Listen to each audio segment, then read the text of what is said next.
here we are then, after a few technical difficulties. Here we are on the newest episode of Star Wars Comics in Canon, but it's the final one of the Mandalorian special. And, well, hello guys. It's really good for us to be able to finally chat about all of what we've witnessed. But so, before we get into things, let's just go around and introduce each one of you. So, Dave, do you want to go first? Hey there, Mike. It's great to speak to you. Obviously, all four of us have been on this whole journey through the Mandalorian Season 2. It's absolutely brilliant to discuss the finale with all three of you, so can't wait to get into it, mate. Chris? Yeah, thanks for having us on again, Mike. And I will say to all four of you, it's been a year, and I still know fuck all about Star Wars, but I'm glad that I'm back, as in, other than the film. So thanks for having us on again, Mike. I'm really looking forward to this tonight. No worries to end, Scott. Yeah, again, so thank you for letting me come on. I'm really looking forward to this. What a hell of a finale, and it's been a year. This is it. It's sort of like full cycle. We kicked it off with the full saga, and we're now going back to talk a TV show. And let's be honest, TV show's really upped its game compared to some of the films. So yes, 100%. It's Rise of Skywalker, I think we can all generally agree, was a bit of a disappointment, and then Mandalorian has been an absolute home run. And also what's great is, I just want to note to people listening, is that if it wasn't for our special collaboration show this time last year, I potentially wouldn't have had a show on the Comics in Motion network. So it's quite a fun thinight in that year's time, I've now got a second podcast and all that sort of craziness. So couldn't have done it without you guys, all three of you. So thanks for that. It's wonderful. What a great way to celebrate the year anniversary sort of thing of that conversation with the Mandalorian. So should we just fire into it? I think we all kind of felt similarly about it. So let's just start with the start of it, kind of vaguely go from there. So from the absolute start, it's when we see there's the Slave One basically captures the Imperial ship, and then they get talk to Pershing and things. So from the get-go, guys, let's start with Scott. What did you think? Yeah, no, it's a really strong opener. It's also one of those openers that sort of, like, they're going straight into the story. Like, they're not messing around. But they're also, like, what this show does best is, and we'll get into, it does it big style later, but is the callbacks. You can sit there as an absolute, I'm sure, Mike, you were sort of like, Star Wars Easter egg bingo throughout this episode. Like, you could be ticking off, but you get like the whole thing of like Cara Dune's tear tattoo being, because it's a tattoo for the destruction of Alderaan, which I didn't know that before. May have been mentioned, I must have missed it, but I thought that was really cool. And then for her to come back about, he was like, I was on the Death Star, and she's like, which one? And all that sort of stuff. I thought this whole opener was burn. I thought it was really good. I thought it was spot on. It was it was okay. We're going to set the tone. It's still going to go at a hell of a pace. But it again just drops a bit like in the last episode, and you had the guy who was talking about that whatever the mission was, whatever the thing was, where he killed thousands, and then Bar sort of shot him. And all that sort of stuff. Like, it does the same thing here, where it's sort of like Alderaan was killed, and then he says about the 2 Death Stars being destroyed. He's like, and the millions of people on them, and you're just like, yeah, wow, okay. So the rebels are just as bad as the Empire in many ways for killing all those millions of people. So interesting start. And Dave, what do you think? Well, I wondered, because at the end of the last episode, we obviously met, Boba Fett and co, they decided to go off and try and find Grogu. And then we jump to the start of this episode, so there's a little bit of a gap there, and I wondered if there was a comic-like gap, if there was a comic to tell us how it got from the end of the last episode to this one. That would be amazing, but as far as I know, there's no Mandalorian comics at all that are out. I think Not yet, no, but there will be time for a comic, I'm sure. Next year, I'm pretty certain that there's going to be some sort of Mandalorian comic. I know they're releasing some Mandalorian tie-in material and things. Nice. I think they're waiting for Series 2 to finish. And then Chris, what do you think of the start? And then we'll kind of get into the more chunky stuff. No, I really enjoyed it. I think I'd spoke to, when me and Scott had spoke, me and you, Mike and Dave, I've said a few times, I've called out a couple of things being very samey, but I just think the quality of it, you can do whatever the fuck you want with this Mandalorian. It's one of the best things I've seen, and I'll be controversial from the start, guys. I think it's the best Star Wars thing that I've watched. I really do. As much as I love the originals and that, I think this pisses all over everything. And this is the Star Wars that I think in my head I believe the originals were, but when you watch them, they're not. but this is perfect, and we get some proper violence. So yeah, I'm happy. Can I just jump in as well? And I think this will be a bit freeform. So yeah, definitely. I think what they do brilliantly is they not only, they're so aware of the actual canon and the callbacks to everything else. They've got this meta-awareness of all the parodies and all the jokes and everything like that. And I think that's what's fed into that line about, which Death Star. Things like that. They seem to have this meta-awareness. We saw, it was last season, wasn't it, where you had the stormtroopers and they couldn't aim and they couldn't kind of shoot anything. They have that meta-awareness as well, and I did post one up in Discord, and it was just a picture. You got J.J. Abrams saying you can't possibly satisfy all of the historical Star Wars fans and the new crowd as well. Well, Jon Favreau and Dave Filoni just say, hold my beer.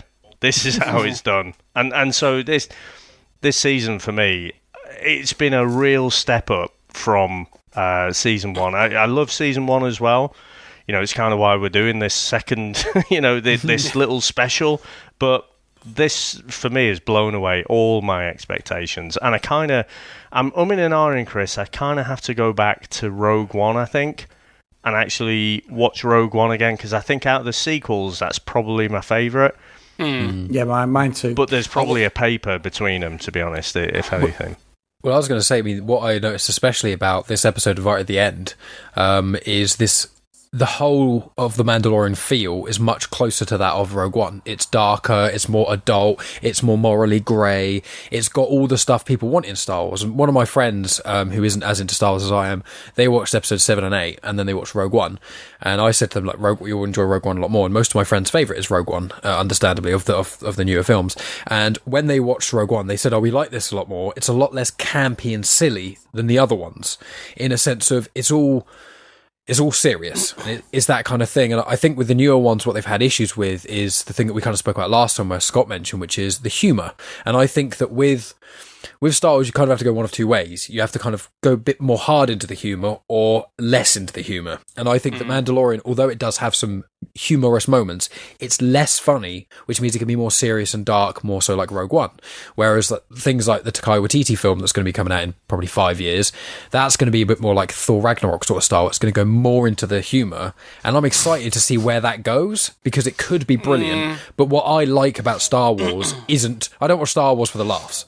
I watch it for the lore, the action, and the amazing escapism. So that's what I think this nailed. Yeah, no, I think that one of the things I'll say is that I find, again, it's a bit what you've said, Dave, that they've nailed some of this so well, is the humour. Some of it just comes from just little moments or relationship moments, certain things between characters that just make me chuckle. I don't come into Star Wars or the Mandalorian for belly laughs, you know what I mean? I'm not coming in to sort of to satisfy my comedy bone, but there's great moments in this that sort of just make me chuckle, and we'll get to one in a minute, because I think that this does something else which the sequel sort of failed at. But there's a moment when Cara Dune's got that big ass gun. And she's great in this again, sort of and where she's sort of having issues with it, and they're a bit like, "Do you want a hand?" And she's like, "Boom, nope." And then just the doors open, and she just starts railing into those stormtroopers, and I'm like, but that makes me chuckle, because I'm like, yeah, it's just good character build, where I'm like, those four interacting, that's what they do well. There's a really good balance for that. It's not comedy, but they know when to lean into the humour. Yeah, and sort of coming off that is moving more forward into the story and stuff, is with what I really, really enjoyed about this, there's about 5 moments in this episode which I thought, oh my god, that's an amazing moment, and then the next one comes along and oh my god, there's loads of them.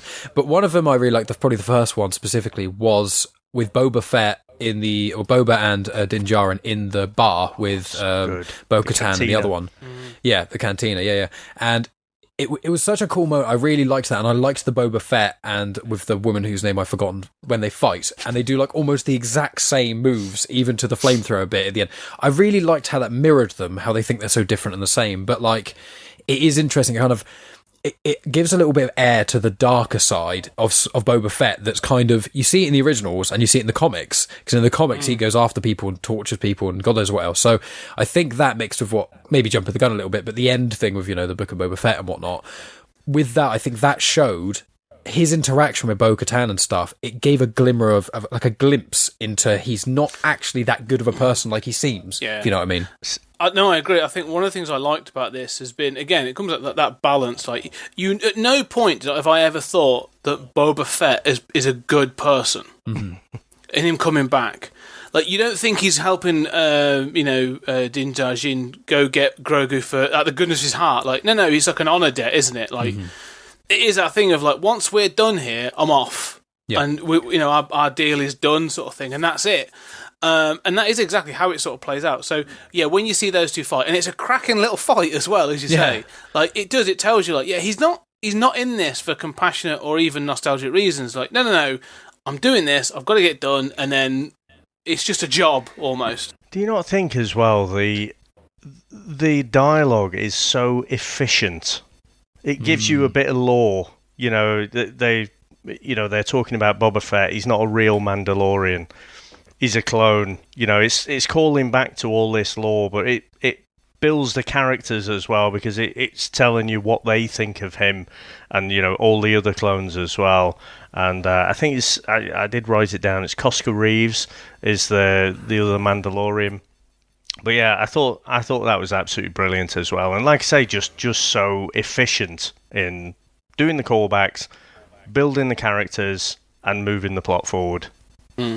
There's something else actually to say about this just before we go move this cantina scene, which sort of like I feel starts to pay off, and it actually comes back to what Mike and Chris were talking about in the last review episode when you described Mando as sort of, with regards to religion and sort of that dogmatic sort of approach to thing, him taking off his helmet. Mm-hmm. And I go back even further to when sort of they do refer to him being dogmatic, Bo-Katan and the others are like, what do you mean you don't take your helmet off? That's like an old, way of doing it. That's a crazy cult-like way of doing things. And obviously we've got now to that point. Yeah, even at the beginning of this episode, like there's still more to Bo-Katan. Like she won't rip into or take the mickey out of that of Boba Fett, of Mando, sorry. But there is that thing of like a dogmatic approach to being from Mandalore. Like, you're not a real Mandalorian, and I am this. And it pays out later when she wants the dark saber, but she can't take it, which is just as dogmatic. There's 4 of them in the room, but she can't take it, which comes back to a similar dogmatic approach. And I like the way her character keeps dipping into that as well, and it pays off at the end. So again, like they're just, like you say, it's very efficient, but like you know what you're going to get. Do you think it's a bit like saying, are you the Judean People's Front? Yeah. Judea's People's Front? Yeah, with the People's Front of Judea! That's one of my favourite scenes in all of Life of Brian. I never get bored of it. And Chris, what did you think of sort of the Boba Fett and Bo-Katan sort of interactions and whatnot? Well, I think obviously Boba fights in real life. It's not a real name, Sasha Banks, and I think she had definitely got some wrestling moves going down there, 100%. I think the Hurricane Ra was there. She flips him and everything. So I think she's had some impact on the choreography there. No, I like all that scene. I think it's really good. I think it's the only way that. And they've built it through the series where the little nuggets have been dropped all the time. We've met these different characters. But it helps at the end because there's no way Mando is going onto that Imperial ship and getting back the child, Grogu, on his own, even with Boba Fett. It's not happening. So just having that steel behind him. And I like the fact that, Carl Weathers obviously directed one of the episodes and he wasn't in it at the end because he was still teetering. Obviously, this Gina Carano, she may get a series. I really have a crush on her, I've got to say. I'm going to throw in there. I think we can have a full house there. It's probably the only woman who's got much bigger arms than I have that I have a crush on. Yeah. She could happily pin me at any point. But body slam, yeah. Just so you know, I don't think she will be getting a spin-off series, and I don't know if she'll be coming back for season 3 either, because Gina Carano, Cara Dune, excellent character, and she's actually really, really good at it. She's also an anti-masker and Trump supporter, and has said a couple of things that have really pissed Disney off. No. People have been calling for her bit to be fired. You never know; they might stick it out, but yeah, it's not looking good for season 3 at this point. Oof, that is upsetting. Hopefully, maybe they've just already kind of knew that. They could see it coming, and then they've gone, okay, we'll put you on Rangers of the New Republic, and we'll kill you off really quickly. Yeah. Make the show seem dark, and you get out of here. Maybe it's like Should be replaced by jeans and t-shirt guy. the unsung hero. Yeah, legend. So let's. That's why I wanted to come in the end. That's who should come in with a lightsaber at the end. Jeans and t-shirt guy. Star Wars kid. Yes, yeah. Oh my god! Can you imagine? These are deep cuts now. We're getting to deep cuts. Yeah. OG internet days. All right. Well, Sorry, Mike. You were saying. It's all right. No worries. If we jump into the meat of what we want to talk about, and in this bit, it doesn't have to be chronological. We can have a bit of a free-for-all bits and pieces. But the meat is when they get to Gideon's ship, and I just want to say, from this point of them getting on the ship, every time I think cinematically wise, a scene happens, and I go, "This is probably going to be the coolest scene in the episode." And then the next scene happens, and then you know what I mean. Like when the first kind of time I sort of realised is when all of those Dark Troopers come alive. It is so well done, and you feel like the music's incredible, the feel and the clunking and the. How you feel like, oh shit, is that moment where you're seeing it happen, you're like, oh no, and then one gets out, and when you watch him fighting Din Djarin and you watch him just punch him in the helmet repeatedly, it's like, I know obviously they would not let him wear a helmet, but you just think how brutal they are, that if someone wasn't wearing a helmet, their face would just be a pancake. It is. So from that on, I just thought that scene was so brilliant, and from there it turned up to 11, just from as soon as he got there and all those things that are coming out. So, did you see the little nod with when all the eyes came on? It was very much like The Force Awakens at the start when you see the stormtroopers when they come down. No, that's a good point, though. Similar. I hadn't thought about that. Nice, yeah. It felt like a bit of a nod to the start. You know when Kylo Ren just decimates everyone and he goes to that old bloke. See, I was thinking it was more. We've seen it a lot in the second season, homages to, again, I've talked about the callbacks to canon, to things outside canon, but also just general sci-fi. And I thought the Dark Troopers were absolutely Terminators. That's exactly what I was thinking. Yeah. That fight, I actually wanted to go check because there were bits of that fight that, you know, where the Dark Troopers throwing Mando around. I was like, this is very reminiscent of the end of Terminator Salvation. Not the best one to be referencing, to be fair. Is that the bit where Arnie, the Arnie robot is throwing Christian Bale around? It is. Yeah. It just felt a bit like that. So I felt exactly the same, like, you know, especially with them. But the other thing is, going back to that thing of like choosing when to use humour, and this may just be in my head, but that thing, the part where the Dark Trooper was pounding Mando's head into the wall, which I thought was really cool, but I also was like, if this was in the Marvel, there'd be a joke here, because it felt very much like Iron Man in the Hulkbuster armour pounding into Hulk. So I was like, if this was another variant, like that's what I'm saying, they've got the good balance. Like this, Dave Filoni and all of this, it was Peyton Reed who directed this as well. You know, this is your Ant-Man director, so he could have done, you know, we know he does do comedy. So I know, I felt that felt meaty. That fight felt meaty. When he was getting punched and thrown around, I was like, oof, that's going to do some real damage. Yeah, that's going to bruise, that is. I didn't think that when Mando releases all of them and he puts them through the hatch and they disappear into the abyss, I thought, oh, he's all over it. I wasn't expecting the sort of heel turn and them to come back. I was like, oh, these are clever, you know. But also, what I would say is these robots seem more advanced than anything we see in the last trilogy that's just come. We never saw anything like this ever again. So we still had the stupid stormtroopers who couldn't hit a barn door. You know, they couldn't fucking hit anything, could they? So I still found that was very strange. I think I've got a reason for that. I mean, obviously, the real reason is it a comic? No, it's not a comic, actually. I saw Scott laugh, Mike. I was like, I knew it was coming. No, the only reason I think it is because I think the Dark Troopers are made from Beskar, and I think there's probably a finite amount of Beskar that you can pretty much from what I can tell in the canon, it's very hard to get outside of Mandalore, or like the Mandalorian systems. Right. That's why the armor's made out of it. And obviously Mandalore's been turned to glass, as it's called. And in Rebels, you see a planet Concord Dawn, which has been like destroyed. It's a really, really cool shot when you see it. And also, I feel like, you know, where this is going is Mandalorians take back Mandalore. That's generally how I view it. So I would imagine that by the time of the First Order coming in full swing, not only is maybe these plans die with Gideon or whatever, but also if you just made normal droids, the problem is you can just headshot them immediately. And obviously, if those things are coming towards you, if they're not made out of a sturdy enough metal, and you just can headshot them, they're just a slow, easy to kill thing. So that's, to be a fun killer, that's probably the reason why, unfortunately. So can we come back to this? Because I couldn't think, why do I think that the Dark Troopers were made out of Beskar steel? I think they've mentioned it somewhere in the series, but I couldn't think where. It was to do with this. Was it not to do with the spear that he got with Ahsoka when they were said that they were looking? There was someone who mentioned something about looking for Beskar, and that's what it was pure. That spear was pure Beskar. Yeah. And they were saying like someone's after, like, you know, there's not much of this left. People have been doing something with it. I'd like to come back to this because in that episode with Ahsoka Tano.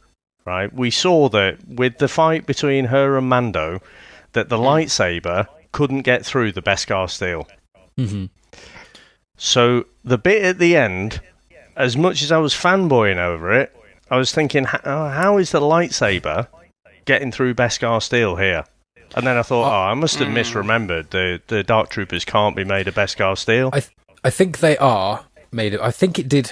I may be imagining too, I'll be getting this completely wrong, but I was under the impression they were made out of Beskar as well. However, I believe what it probably is, if they have said that at some point, they may end up kind of confirming, but I think it is they're probably made out of Beskar with something else.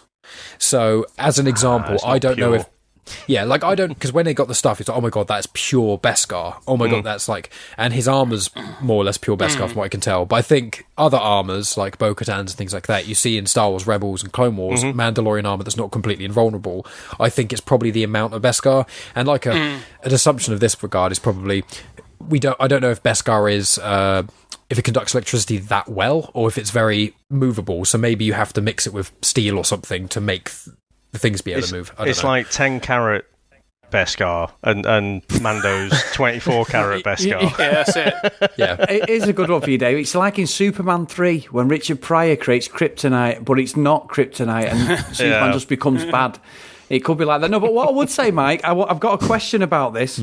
So the Beskar outfit, I totally buy it. Mandalore puts himself in front of a load of shots in this series. He gets shot quite a lot.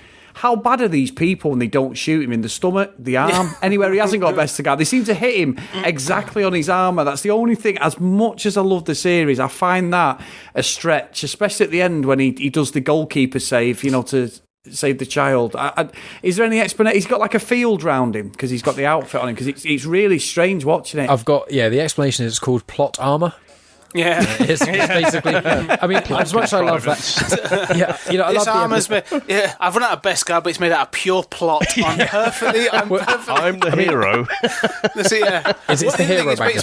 This is made out of pure merchandise and plot. This is I'm completely invulnerable. I mean, there's one bit. I mean, I really liked the episode where Boba Fett, where they're on the Tython with the Seeing Stone and all that stuff, and Boba Fett becomes badass and smashes loads of people. I like that episode, but there's one bit where Fennec, the woman who's his companion, she gets shot by the chain gun from... It's probably about a 10-second shot of her just running, and the bullets hitting right behind her each time, and it's like... I love that, and whenever I watch Star Wars and little moments like that happen, I just go, I'm watching something stupid anyway, so it's fine. To a degree, this Mandalorian, I find they haven't done it too much, because a lot of the time I find that Mando does actually get shot, and it just happened. I think he kind of makes himself a bit smaller, and the gaps there, I guess, but it's just plot armor. Really. It's not as bad. It's not as bad as A New Hope when the stormtroopers are about 10 foot away from Luke and Leia. When they have to bring the blast shield down, and they just fire everywhere else except her. It's not that bad. But I had a question for you guys, right? Mike, you mentioned about the music there, and it is great music, but I can't help but feel they've tried to steer away from the John Williams score.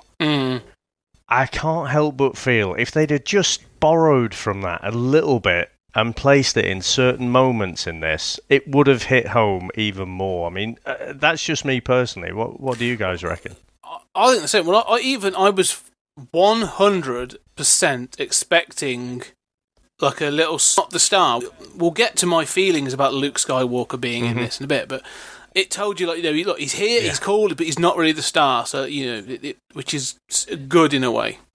Did we not get the music where, like, the like when Rey gets the lightsaber and stuff? We got that, didn't we? When he took his hat off. I think it's when R2D2 appears. You get a bit of he took his hat off. His cloak. Well, you know what I mean? He took his cloak off. I think when R2D2 appears, there's a bit of music plays, kind of when Grogu moves a bit. I can't remember exactly what the music is. I'm sure Dave. I think he plays the music. I'd have to go his cloak off. I think. You're going to be a wreck. Are we going to go to the? I know. Was before. I'll bring it back up when we get there. If Mike's stepping through the plot, so I'll come back to the music. So if we go on then. I was going to say with just keeping in line with that, because I think the big thing is the end thing. So the last kind of two parts to speak about before we get into the big finale, which is several pronged.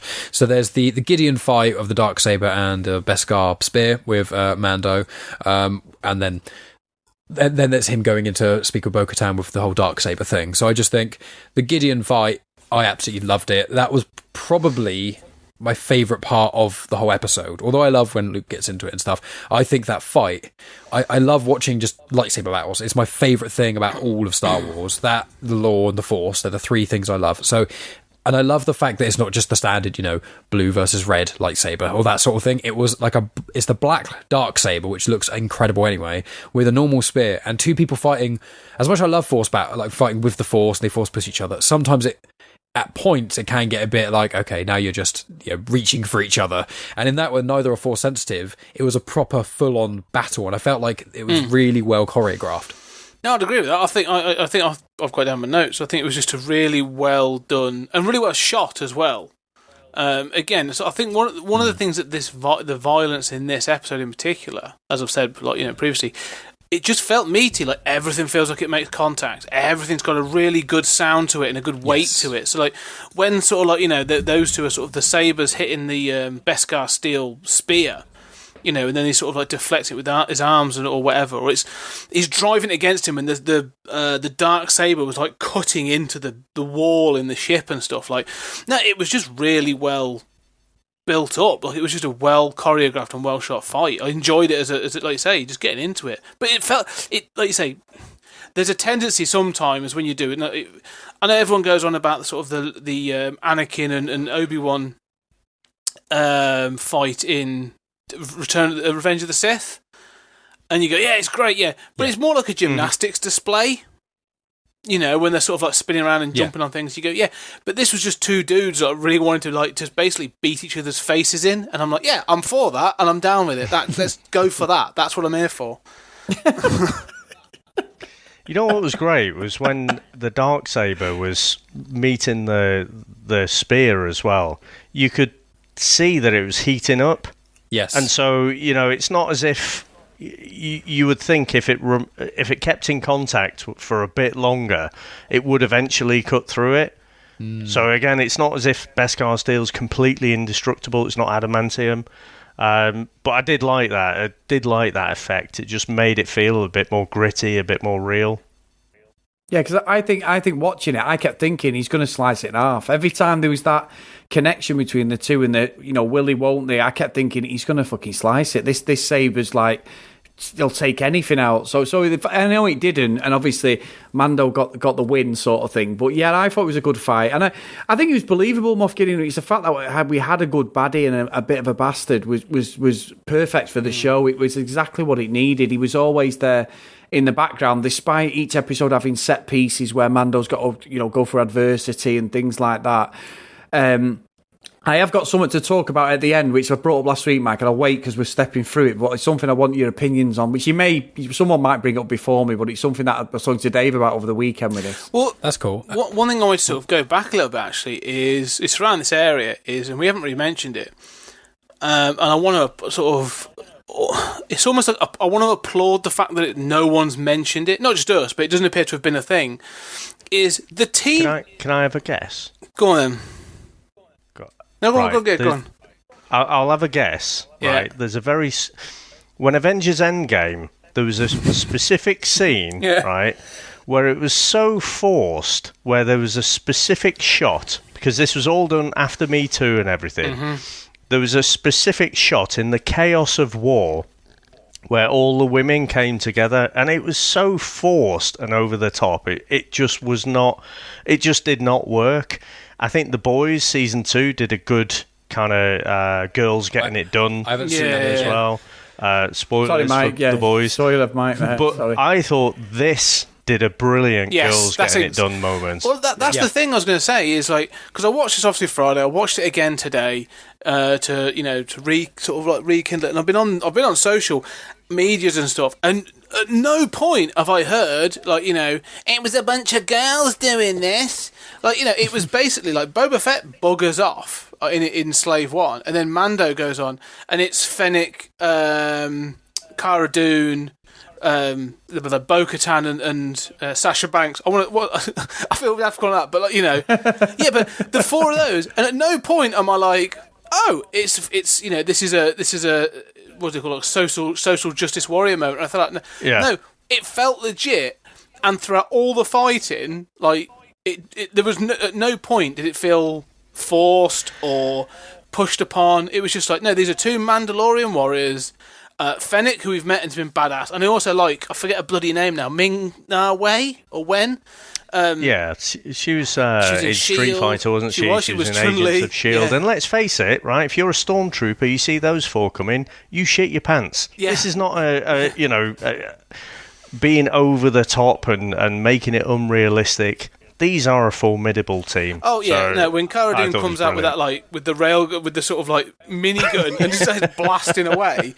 But I also like the tactics, like when the stormtroopers come in and you have the first two instances, the two Mandalorian warriors like dive off that walkway, and then they sort of like then it's Fennec and thingy fighting, and then the two sort of like using their jetpacks come up and blast them. I was like, I want to see more of this. These are a great team. Like, more of these, please. Yeah. They're awesome. Absolutely. I do question the health and safety of the Empire, though. I mean, you do seem to... There's no handrails anywhere. You seem to easily be able to fall off. And there's nothing to catch you there. You just fall through this membrane into space. Cost-cutting measures left, right and centre in the Empire. To be fair, though, Dave, they've not had health and safety since the last Death Star, so they've just... That's probably it, yeah. Cost-cutting. The whole department got blown up. I thought that...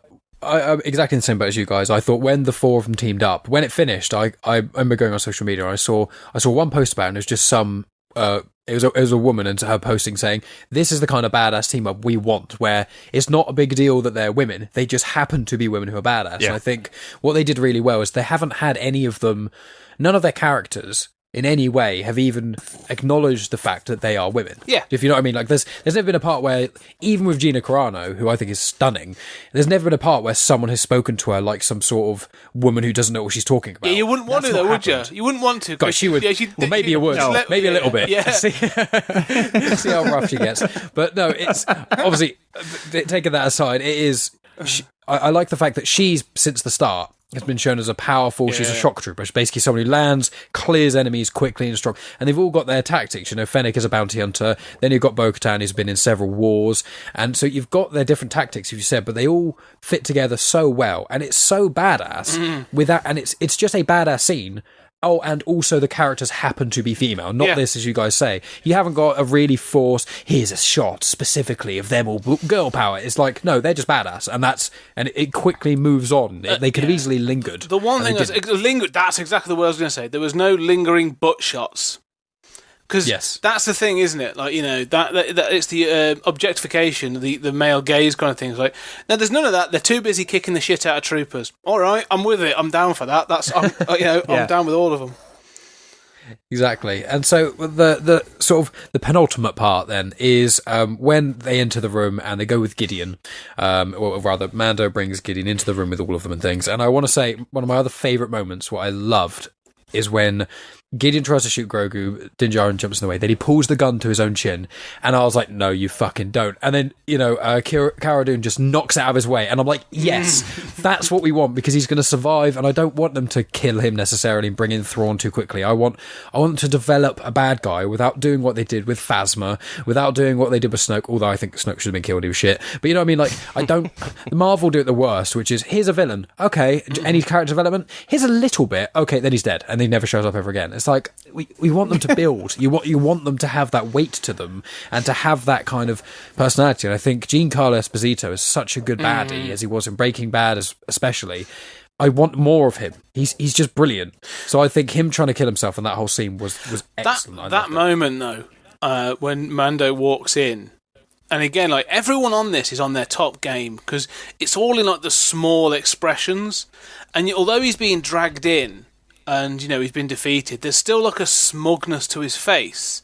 And you're like, what are you smug about? And then you see Bo-Katan, you see her expression, and it's almost like an old shit moment, where she looks at Gideon, and then she looks at Mando, and there's that moment of, like, and as a viewer, you're like, what's she annoyed about? And then he explains it, this thing of, like, no, you can't give her the saber, she's got to beat you for it.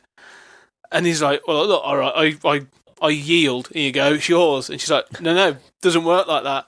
And you can see the joy on his face when he's like, oh, it's got tits up for you, innit, eh? Oh, look at that. He was already onto his book. He putting a bet on who was going to win. Wasn't he? It was like when he got defeated, he specifically said, oh, you're not going to kill me. This is going to be interesting. Because he knew what was coming with the Darksaber stuff. Yeah. So, Chris and Dave, what do you think about that? I'll let you go, Chris. Oh, okay. I loved all this, Mike. I really, really did. And I do think watching it and seeing that, and like you say, he's so good, Moff Gideon, it's just been a bastard. He sneaks the gun as he gets down, which I'd not noticed the first time I watched it. And then when I watched it again, that little bit where he gets thrown to the floor and the blaster's there and he just kneels on it slightly. Because I kept thinking, where the hell did he pull the blaster from when he shot that? But Mando, Sasha Banks, sorry, I know Scott, it's terrible because I don't know her name, but yeah, this whole scene, and I'm going to apologise to all three of you, and I'm going to say that when I said I'm so glad that there's no mention of the fucking Skywalkers, the saga, there's no callbacks, I am so glad that it's in its own universe. What a fucking liar I was, because I was blubbering like a baby. When I saw that X-Wing come in, I was like... No, it's not them two Joker fucking fake police guys in X-Wings. It obviously was the writer or whatever he was. I was like, it can't be these two clowns. yeah. Look, it's Dave Filoni. Oh, shit. Yeah, he's doing nothing. Because she in a crowd. She goes, oh, yay, one X-Wing. And honestly, I was... And I know you are all going to be of the same opinion, I think, but I was like, let me see his fucking hand. I want to see his hand. And as soon as I saw it, I was like...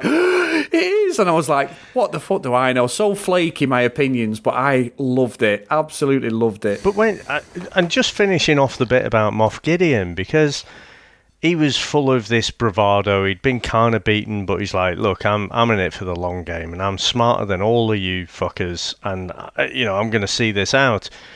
And when Luke turns up, he's prepared to blow his head off. I mean... Question for you guys: Why do you think that is? It made me think of, I think it was early in season 1 in Daredevil, where there's this hardened criminal, and then he gives up the Kingpin's name, but he's in such fear about the Kingpin, he ends up taking his own life, and it made me think that is Luke this kind of legend now, where he can't possibly be taken. That's sort of how I took it. In fact, there was a couple of things I wanted to ask about this sort of end section, so I was going to ask this to Mike, but that's exactly how I took it. That moment when he's done that, and especially because the X-Wing turns up, and there's then he doesn't respond, and you see that on the video, what's going on.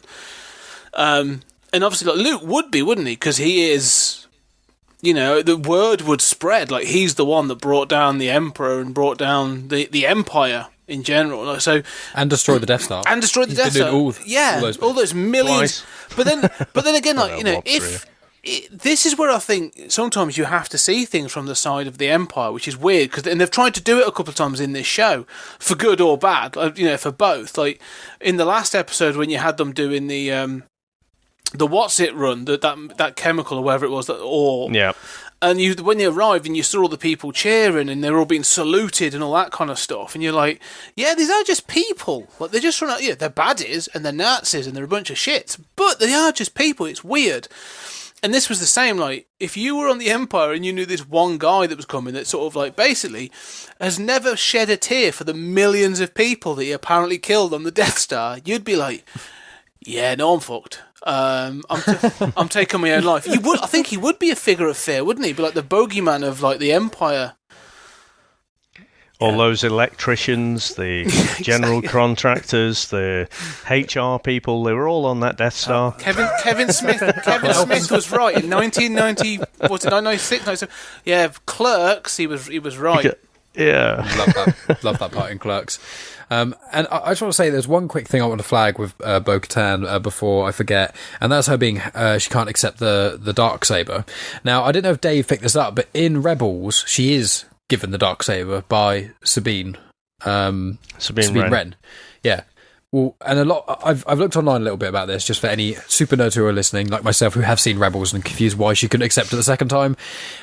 From what I gather, what it seems to be is because Moff Gideon mentioned specifically that she's had it before. So what I think has happened is she was gifted it by Sabine Wren, and then she lost it, potentially to Moff Gideon, and then because she's now lost it, she then has to actively win it back. You can't just be given it by someone, lose it, be given it by someone else, if you see what I mean. So you're saying you can't re-gift things in the Star Wars universe? Mandalorian. Yeah. In the Mandalorian space, Mandalorians aren't big on re-gifting. Okay, fair enough. It's a bit of a stretch, really, isn't it? Yeah. It's just a minor little inconsistency, I think. Well, no, I think but we can explain it that way. Yeah, but I do like the idea, though, that she is also held to some dogmatic belief after having criticised, Din Djarin. Whatever. How'd you say it? Because I always get it wrong. Din. Yeah, Djarin. Okay, Din Djarin. Yeah, so after criticising him for sort of like holding the helmet, keeping the helmet on and stuff, like to then hold to this, it's quite a nice little, nod to that. That's why I say it's like the Judean People's Front. Yeah. He's as dogmatic as he is, but just in a slightly different way. The one thing I wanted to ask about, actually, because you mentioned about Gideon and when he notices what's going on and starts to brick it a little bit. The Dark Troopers, so the X-Wing docks, and obviously Luke gets off, and they all stop and turn round. Now, the one thing is, I know they're droids, and you've sort of alluded to this before, Mike, that there are droids that are force sensitive. Are all the Dark Troopers force sensitive, or was it just a case of like, intruder alert? So they see that as the bigger threat. Right. I think it was the latter. In Legends there were a couple of vaguely force sensitive or force imbued things, but not hugely. And there's been, from what I can tell, no actual indication of that thus far. We think they're just quite advanced droids, robots. Yeah. And yeah, it was the biggest threat. If you're breaking into a room and then the ultimate enemy basically comes by. Yeah. So it's a bit like, well, they're trapped in that room. They're not going anywhere. This thing's here. We better go deal with this one first. Yeah. One thing I'd say. One thing that shows quite well with the Dark Troopers, I think, is when Din is fighting the one and he's punching him in the face repeatedly, it doesn't do the bullshit thing that happens in every fighting film where, someone gets punched and you think they're going to die, and then the person for no reason throws them.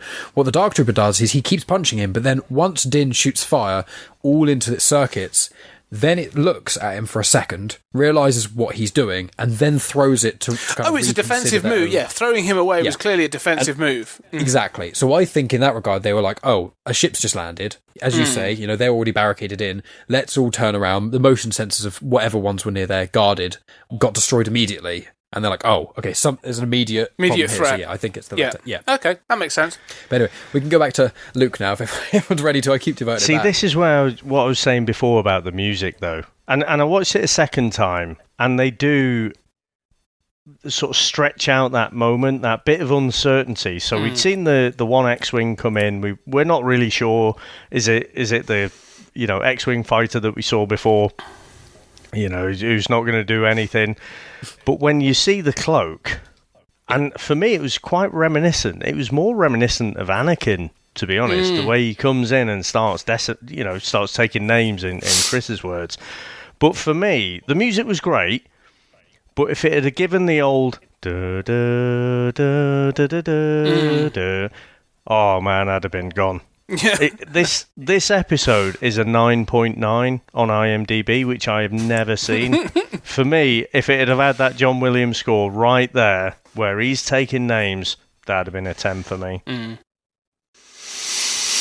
It's done well. I mean, I like I kind of like the fact that they keep it hidden, under his cape or through the monitors and all that kind of stuff. And the two things that they give you is the first one is a bright blazing fucking nod, is the green lightsaber. You know what I mean? It's almost but then I also like that Grogu's watching on the monitor and he's got his hand on the monitor.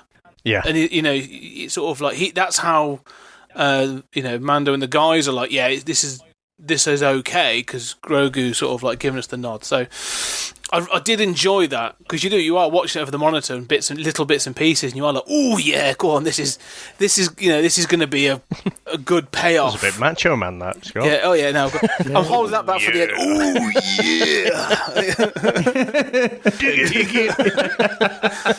yeah, just as Luke is the cream of the crop, and he's going to come to the top. I am. Yeah, I could do it all, Scott. Sorry, Chris. Go on, Chris. I was going to say, I said it before, it was obviously the lightsaber, but it was the hand. As soon as he saw the glove, his right hand, and then as soon as you saw the light, I was like, yep, and that is exactly what I thought it was on my second guessing. It's not them shit fucking fake police guys with the fake badges. This is a proper moment. But I will say, it doesn't cheapen Mandalorian. It doesn't cheapen the whole series because I don't think it makes him weak, but what I would say is that it's probably the necessary for them to win, basically, where they were stuck in. It's sort of like, almost like, I know you've said about the ladies bit in Endgame, but almost the Endgame situation where, Captain Marvel comes in and takes everyone out and it sort of evens the playing field. I know she doesn't win the fight because he's relying on everybody, and obviously Iron Man does the business with the thing, but it was a bit like that. I couldn't see any other way they were going to win. There was always going to be somebody to come and save the day, and I don't necessarily think for 16 episodes it makes the Mandalorian look weak. It just shows that, like anything in real life, there's always someone fucking bigger and tougher than you. It doesn't matter how good you are. So I could buy that. I agree with that. And I accept that, because I totally agree. I don't think this made the Mandalorian or any of the characters in this look weak, because when you're facing off like with the whole, like, what is it, like platoon or whatever of Dark Troopers, like, yeah, if it would just been them, like, they'd have got messed up. Like, it'd have been a really hard fought battle. So for Luke to come in and do that, I've got no problem with. It's not even a problem. It's just this thing I've been saying throughout it. Like, I always wanted this to be sort of like saga adjacent. You know what I mean? I was like, I like the saga and I'm happy for it to go on. I don't like all of it, to be fair. I like some of the saga, most parts of it, now and then. But I wanted this to be like adjacent to that. I wanted this to run parallel, to be its own thing. And so to bring Luke in, I'm not going to lie, I had a little fanboy squeal. But there was still that moment of like, oh, they've done it. They couldn't not do it. And so it's, I don't know. Because you've got, like you say, it tells me outright, like Ezra Bridger is then going to be, that's Ahsoka's story. That's the Ahsoka show is now that. And I'm great, that's fun. That's going to be a continuation of Rebels and whatever. But this, I don't know, there was just something about this that just made me feel like, oh, if he did, I don't know. You know what? I think, though, and I'm with Chris, actually. I can't remember if I was quite so passionate about it not being with the Skywalkers or anything. But I was quite happy that this sat in its own little pocket in this universe that had been built, back in 1977. But the fact that it brought Luke back then, again, what I said before about it seemingly satisfied everyone. I had friends who, like, after The Last Jedi, were absolutely beside themselves. Their childhoods had been ruined. Luke was the king of everything. He was the saviour, and he's just been made to look like a bit of an idiot, and basically this was the Luke Skywalker that they wanted. They've somehow not only created this adjacent series, they've completely brought in the old fan base as well. They've ticked every box that you can possibly tick. And basically, when we did this Rise of Skywalker, it's not even a year ago now, is it? Because it came out about now, and then it was January that we did the review. I seem to remember saying, I don't know what Disney do with this franchise now, because, they've completed the 9 chapters. Everyone's fucked off.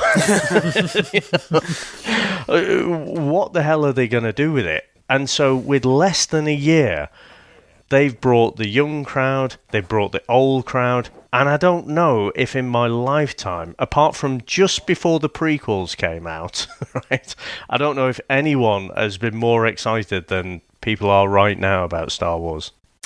Well, and what were you going to say something, Scott? No, I was going to say, I think the timing for this and the way they've done this, and this is just more of a wider Disney thing, is you're spot on. And I will admit, I've never felt this happy and enjoyed Star Wars this much since first getting into the original trilogy. You know my feelings on the prequel series, you know my feelings on the sequel series.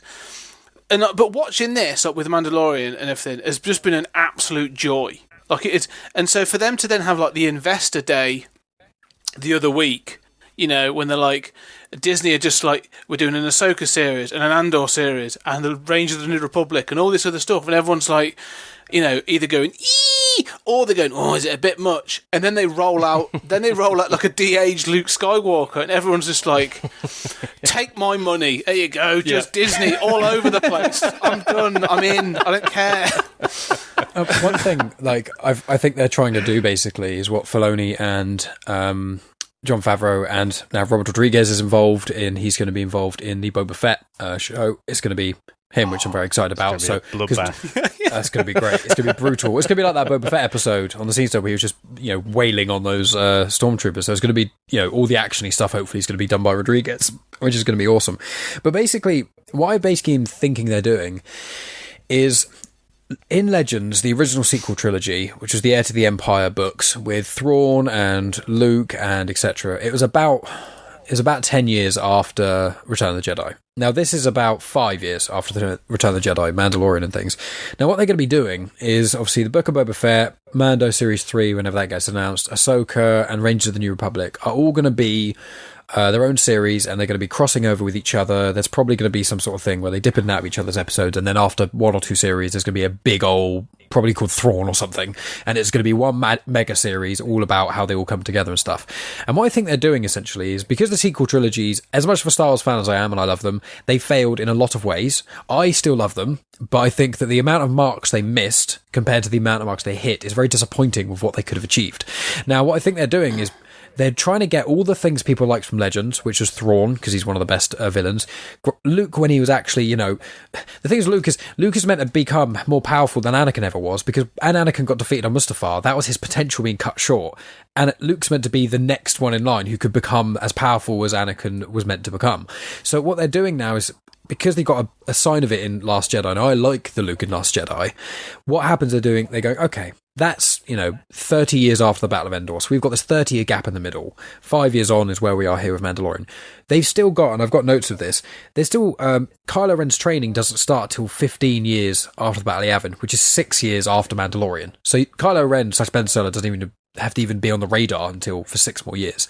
And the reason I'm kind of saying all this is, what I think they're trying to do with all the series is they're trying to use a lot of the Legends material with Thrawn and etc., and they're going to make a series style MCU using the material from Legends, mixing with basically what people love about the Mandalorian, making it all live action, and going to make, if they hit the right mark, they're going to make the ultimate Star Wars project of all of these things. They're going to be the MCU of Star Wars, which is exactly what we need. Yeah. I think I was going to say, it reminds you very reminiscent, as you're describing it, Mike, of Daredevil Iron Fist, Luke Cage, but for fuck's sake, I'm not watching the Iron Fist series if they make one like that. Iron Fist is fucking terrible. No, but they did the crossover, didn't they? They all had the series, Defenders, Jessica Jones and that, Yeah, the Defenders.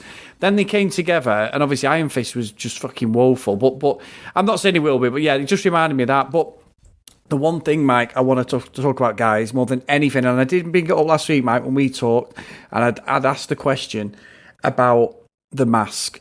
This is the one thing they got wrong. This was the episode at the end when he sort of took his mask off. It cheapened it, I thought. As much as I love this whole episode, I think it's one of the best things I've seen on TV for a long time. I actually think now, across both series, it's as good, maybe, especially the end bit, maybe even better than what I think of Daredevil, and I love them series. But that was when the mask should have come off, not last week when he did that thing. I just think it's the one thing they got wrong. It's not something I'm going to be crying about or kicking off about, but I don't know what you guys' opinion, but that was the point of the whole 2 series. The last scene of the 2 series, he takes his mask off because he's giving Grogu back to the Jedi, and that would have been the 10 out of 10, 10.5 out of 10 or whatever for me. I just genuinely think that was the one thing they missed. I agree with that, actually, because I mean, I watching last week's and having heard you guys talk about it, I sort of disagreed with it at that point. Well, not disagreed, but I was like, my point was like, it made that point to me that like, I think you guys are sort of similar made was everything that had gone before was sort of important to him, but Grogu was now more important. Like, he'd found a connection in his life that was like, because I love the fact in the last episode he goes up to the machine and tries it with the helmet on, and you're just like, you're like, you prick. Of course it's not going to bloody work. So when he took his helmet off, and like you said, almost unquestioningly at that point, you can just say like he's good. You know, he just does it. It's all in vain. It's all in the order to save Grogu, and so I like that. But I totally agree, Chris, that actually there should have been a way around that. You know, they could have done something. You didn't have to, a back shot. Could have done a back shot, Scott, of just the back. Well, of his I head, agree. I don't even think they should have taken it off. I think it should have all been about what's his name? Bars. What's his character called? Bill Burr. Bill Burr's what's his character? It's Mayfield. Yeah, Mayfield. It should have all been about Mayfield. That whole last bit should have been about Mayfield, and I think because that leading up to that, where he shoots that dude, and I think that would have been more impactful. And because I want to see more of Mayfield. Like, I want that character to come back. I find him fascinating now. Yeah. And then you're right though, Chris. This should have been the moment where, after everything, the person he's willing to lay it all on the line for and to actually take his mask off in front of everyone is for Grogu. But again, like the one person I haven't mentioned, we've mentioned these people and stuff when we talk about Mando, but Pedro Pascal, that final moment when he is, when Luke says he won't go, he needs your permission, or he's looking for your permission, and he gives it, and then it's a fucking puppet as well. I'm going to say it's just a fucking puppet. But when Grogu comes up and touches his mask, and then Din Djarin takes the helmet off, Jesus Christ! I'm not crying, you're crying, is what I'm saying. Yeah. just allergies. Yeah.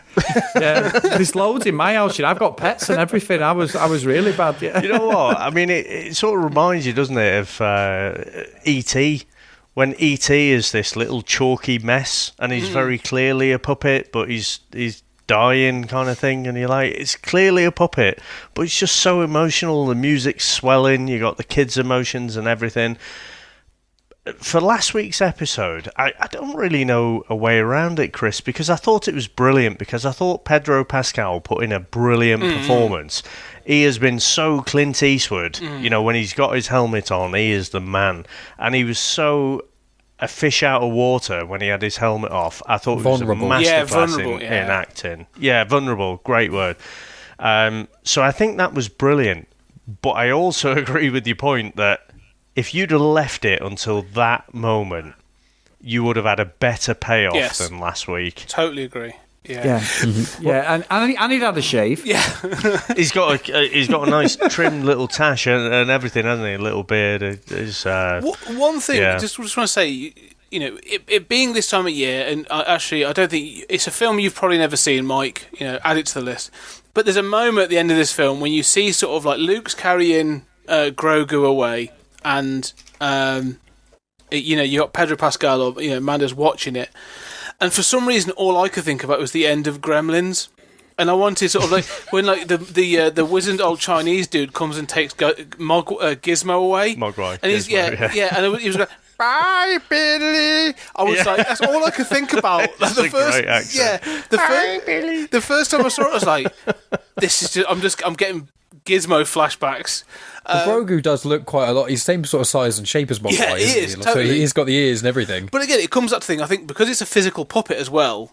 Like I'm emotionally invested in Grogu, who I know is a puppet, but I can't help it. It's when he's reaching up for the screen for Luke, and you can so see it's a puppet, but you don't care. No. It's just, I don't know. Actually, question to you, Mike. I mean, because we've grown up with those puppets, grew up with the Muppets. It's just something we Practical almost effects, don't think 80s about. practical effects, yeah. Yeah, exactly. I mean, does it bother you that it's not a CGI Jar Jar Binks, say? It's better that it's a physical thing, I will say. Me and Megan both feel the same about that. And one thing that's interesting is for kids' TV shows that we have both reminisced about watching when we were younger is things like Teletubbies, Tweenies, and the new one for really young kids is like In the Night Garden, which I saw when my nieces were growing up. And it's brilliant. All of those are people in costumes. Yeah. So it's like all those people in costumes, and I think that even with children notice, with CGI, you miss something. With CGI, either it all has to be in CGI, like things like Toy Story and stuff like that, where the world just looks like that, and therefore you can get an emotional connection to it. And I think that's kind of how they have to do it now. And I think with Star Wars, they've kind of realised that a lot, where the backgrounds and the space battles and that sort of crazy stuff, CGI. But when it comes to emotions or things on so close to humans, like touching them or wearing things, they have to try as much as they can to be physical effects. It's what they did with Ahsoka. Yes. A lot of people are talking about Ahsoka and they're like, what are they going to do about the Montrals, the sort of technical things? What are they going to do? Are they going to CGI it because the fight scenes, blah, blah, blah?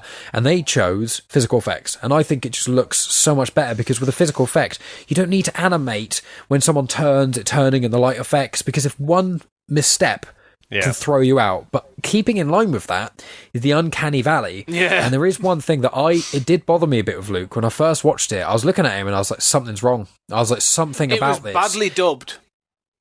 Yeah, I feel like I was watching it the second time I noted, he only blinked once, and that was when he basically picked up Grogu. And the thing is, when he was talking, his eyes barely moved, and only his lips did, and the rest of his face was too still. His cheeks barely moved. He's been having Botox since the Death Star, because he's on a comic about it. Luke does Botox. Actually, you're all wrong. Luke wasn't there. He was actually transporting himself, like in the last. It was a projection. It was a projection, and that's why he was. What I was waiting for was to flick his shoulder like he did with Kylo Ren. I was going to ask. Sorry, Scott. I was going to ask about the CGI for Luke because for me, I mean, it looks amazing. Transport us back. Oh, God, yeah. 5 years. And you're like, holy fucking shit, what witchcraft is this? Yeah. It's since, which one was it now? I think it was Captain America Civil War, where we saw a de-aged Tony Stark, and we were all like, what the fuck? That is basically Robert Downey Jr., but when he was younger. Yeah. Now, Mark Hamill does look a bit false. He doesn't quite fit in terms of the shading and everything. He looks a bit like he's in a game, a console game or something. Yeah, he does. Yeah. But this is a TV budget, isn't it? This is not a big... And it's a cameo, like he was going to be on screen for like a couple of seconds. So. Well, that's what I liked. They used him in... He only had like 3 lines or something, and he didn't really say that much. So I think they could have overdone him. He could have come at the start of the episode and there'd been this whole Luke Skywalker fest, which I'm really glad they didn't do. And I feel like he did... He didn't take away from the main story, and that his dialogue, because it wasn't as much, him being smaller amounts, it did work really well. It was just a little niggle where I would have rathered they just had Sebastian Stan or someone who looks like Luke. Weirdly enough, kept them right. Something, because you and I have talked about special effects before, and I'm always fascinated by how they do it. And so, for example, when Rogue One, we've talked about Rogue One, they brought back Peter Cushing. Yeah. Now, if you go back and watch it now, as you said, Chris, like, it's sort of like you go back a couple of years and you look at it and you go, It is. It's witchcraft. But even now, you can look back at Rogue One and go, yeah, I can see that it looks a little bit shaky. Like, it's not awful by any stretch of the imagination. It's still fantastic. But it never, the Uncanny Valley. I saw a video recently. This is just someone on YouTube they took the CGI and then did a comparison using deepfake. So they took a photo in a sort of all this stuff of Peter Cushing's face and then overlaid it onto the model thing for that, and it's seamless. Like, it looks more real, the skin looks more things move properly, and all this other stuff. And it just goes to show, I think, like, they are using CGI, but I think we're like, someone's going to crack deepfake as the thing, and that's it. We then, I could go on and play, Henry Cavill, and everyone would buy it. Like, you can do that, like them sort of miracles. But yeah, it's just. But when you've got this much time and this much money, like, I understand it. Yeah. But I was curious because in the credits, it didn't say so and so as Luke Skywalker for, like, I noticed that. It just said Mark Hamill, and I was like, "Fuck, was Mark Hamill on? Like, was it him doing the mocap or something? Like, what was on? Who was on set?" Well, actually, I checked this as well, and it says Mark Hamill played the Jedi. He's not called Luke Skywalker, and then the stunt double for the Jedi is someone. Okay. So, yeah. I saw that myself. Someone not important. Yeah. It was Mark something or other. Sorry, other Mark, or maybe I don't know. But yeah. Sorry, Chris. Sorry to interrupt. No, you talk about Rogue One then. Sorry to cut across your mic. I watched that in 3D in the cinema, right? And when I watched it the second time, I took, like, Sam, my missus, she never goes, obviously, to the midnight launches. She's like, we're going to go over Christmas, because they always come out around about the 19th or 15th December. And I was like, right, we'll go and watch it. And when I watched it in the flat 2D, I didn't mind the CGI at all. Even Princess Leia, who looks like to have a computer game, but fuck me, in 3D, it was terrible. It was truly, everyone in the cinema was like, what the fuck is this? Peter Cushing and Leia were just awful. If you get a chance, go find this. It's on YouTube. It's just some dude, but go find it. It's called Rogue One Deep Fake, and it looks incredible. Like, that's what they'll be doing going forward. Like, it's seamless. It's absolutely fantastic. Yeah. Well, they're bringing out a new Indiana Jones, so maybe they'll actually just get a young bloke to play Harrison Ford, won't they? And just get him to do the voice, because he's nearly Indiana 80 Jones now. and the Lost Colostomy Bag. Yeah. It's funny, actually, because you say about the CGI, like, Jordan's 20, and when we were doing this last year, and I was watching, obviously, the original Star Wars films, and she came down, and she was 19 at the time. She's grew up on Harry Potter. She's a massive gamer. And she walks in, and I think I'd watched Star Wars, so she'd come in and gone, what the hell is this? And then I'm watching Superman 2, as you know, my favourite Superman film. And she walks in and goes, Dad, what the hell are these graphics? And she doesn't swear, Jordan. It might sound ridiculous considering how badly I swear. She never, ever sworn. And not because she's an adult now. I said to her, you can do what the hell you want. She was at school, I'd be like, you can swear, my family are terrible. She just comes like, what the hell is this? This is ridiculous. How can you watch this garbage? Now, for us, in our eyes, obviously, Mike, you're somewhere in between, because obviously you're 26, Mike, 27. So obviously, I'm 42, Dave's nearly 50, Scott's 42. I'm 39. Dave didn't say a word. He's heard it so many times. No, but I think for us, watching something with bad graphics or bad effects is watching something in black and white, because we grew up with, I only had, like, in my bedroom, we had a fucking black and white TV till I was probably in my teens. Then we got the TV from downstairs became upstairs, and that's the cycle.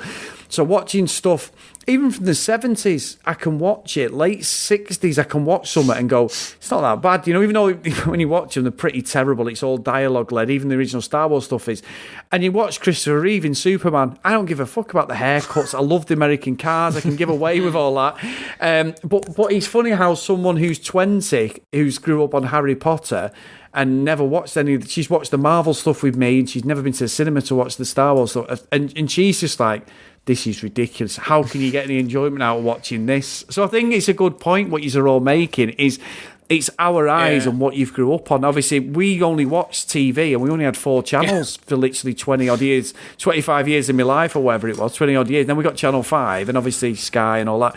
But we didn't have the luxury of these different mediums, and HD was nothing, was it? You know, HD was, or something, our version of HD was getting a remastered bloody video or something, wasn't it? My version of HD was just dusting the TV screen. It was just, look at that! Well, moving on there, because there's 2 things I want to sort of touch on before we wrap up, because we've had all the Luke stuff, and I think we've all said it was exciting stuff, but he takes Grogu, and I'm happy with that because that's the mission ended. So what I really want to do is just sort of we'll get to the Boba Fett bit in a minute, but this story ends with this. So he, bye Mando, he goes off and he's all done. So that, you're going to get season 3. There's going to be a season 3 of The Mandalorian. It's making too much money for them not to do it, and they've said it's going to tie into Ahsoka and all this other stuff. How? What are your predictions? Is Grogu coming back? What they're going to do with Gideon?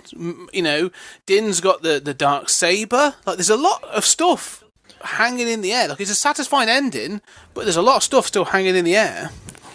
Well, I was going to say I'll give my prediction, but I think if Dave and Chris, if you give yours first, because I imagine mine might be a bit longer, and then after that we'll move on to the Boba Fett stuff. So, Chris, do you want to say what your sort of predictions are for Mando going forward? I think Mando's going to be parked for about 2 or 3 years until we get these series that are coming. Obviously, the Boba Fett stuff, Ahsoka, stuff like that. I think they're going to park it for 2 or 3 years. And we're not going to get... I might be wrong. You might say around to Mike and go, they're already in production, Chris, of season 3. But I think because Grogu's gone, there is going to be this thing, like you said, about going back and taking the planet back and create, Mandalore and all that. I think they're going to leave it now and try and create this whole universe, like you said, where they're all interwoven. And you may see a cameo of Mando. If it's not the first series that comes out after this, maybe the second one, because it's such a success. And I think Scott had a good point. I don't want him turning up in every episode of these new or every series. I think they leave him and leave him for us wanting more, and then introduce him at the right time. I mean, I don't think Jon Favreau's going to get it wrong. He's hit everything out of the park so far for me, bar the helmet bit. But I do think that it would be perfect to let it organically grow, this whole sort of sub-universe within Star Wars. So for me, I think, hand on heart, I'm happy if they part it for a couple of years, because I just don't know where the story goes. I've got some interesting thoughts on that, but before I go into that, Dave, what do you think, sort of plot-wise or anything like that, is going to happen with Mandalorian? And then I'll vaguely answer kind of what you've all said. So there was a moment in this series, and I think it was when Ahsoka Tano showed up, that I had a realization where it was basically, hang about, I don't want Baby Yoda to leave Mandalorian. I don't want to see Din Djarin on his own going off doing another quest. Because at that moment I thought, she might take him away here. So I think now that they're sort of separated, I agree with Chris. I think that this character may be parked for a little bit. I know we've got Mandalorian Season 3 coming out this time next year, but I don't know. My initial thought with the Boba Fett scene was that was going to be another spin-off. But I'm now thinking that, well, actually, is that going to be Mandalorian Season 3? I think... we've got 25 years to play with, haven't we, before... Oh, not quite, but probably 20 years to play with before Kylo Ren basically, takes some names with Luke, and we're all keen to find out what happens to Grogu in that, and, does he get decimated himself, or does he escape? So I think Grogu and Din Djarin will be, they'll get together again at some point. But I'm with Chris. I think it might be a couple of years from now. Okay, can I give mine before you jump in? Yeah. Sorry, Scott. I thought he was going to skip past you as well there. Cheeky bleeder. Yeah. Sorry. No, I agree with what they're saying. I understand what they're saying. Because again, the thing for Grogu is, like you say, he's now gone with Luke, but we know Luke's endgame. We know all the stuff about Ben Solo becoming Kylo Ren and destroying the temple and the Knights of Ren and all this other stuff. And so it does ask this question, like, so where's Grogu amongst all the sequels? Like, why doesn't he pop up? Or, where's all that sort of, if he's so tied into it? I would like him to hold back a bit. But, as you've said, Mando and Grogu are a cash cow. This thing's, carrying an awful lot of cash. Baby Yoda Grogu is sort of like the number one toy this Christmas, and all this other stuff. So, I don't think they will. I think they will go into a second season, but I think it's going to be, you will get at least 2 episodes without Grogu, and I think it's going to be a new mission, is that Mandalorian's going to receive a message that the New Republic has been come under attack and that Grogu has been taken. There's going to be something that inspires a new mission for him to go and seek out Grogu, and it's going to be like, then there's going to be a new setup. But I can't see Disney holding back at the moment, because this stuff all the stuff they've announced, apart from Boba Fett, which comes out the end of next year, is like 2 years away. For them to hold off would be like, that's basically going, yeah, we don't want to make money in 2021. We're done. We've made enough, so we're happy. I mean, they've got a load of Marvel stuff, but I don't know. It just didn't seem to me like they will. I think there's going to be a time jump. I think it's going to jump forward. I think it's going to be one of those things. It's going to jump forward either a year or thereabouts, and there's going to be a lot of questions you don't know you have but aren't going to be answered at the start of the series. He's not going to have the Darksaber. Why not? Where's Gideon gone? How's he getting? How's he going to get with Grogu? And I think all of that will eventually be answered in season 3. Can I append mine a little bit as well? Because yes, the reason I think they'll park Din Djarin for a little bit, and I kind of get what Scott's saying as well about they just want to turn the handle. But I think one of the lessons they possibly learned is about oversaturating as well. So I don't know. I think it'd be interesting. How much money do they make from merchandising compared to actually putting out new content on our screens? Well, not much. Let's be clear. Disney is a toy manufacturer and park owner. That is where their money comes from. Like 70% of their profit comes from the parks and merchandising. That's where their money comes from. The TV stuff and all the films is technically almost like an advert for all the merchandise. You know what I mean? Yeah. So what is the rush for them to put Baby Yoda, Grogu, on our screens again? I don't think there is one. But the point I was going to make was I think Din Djarin's journey right now becomes about helping Bo-Katan take back Mandalore.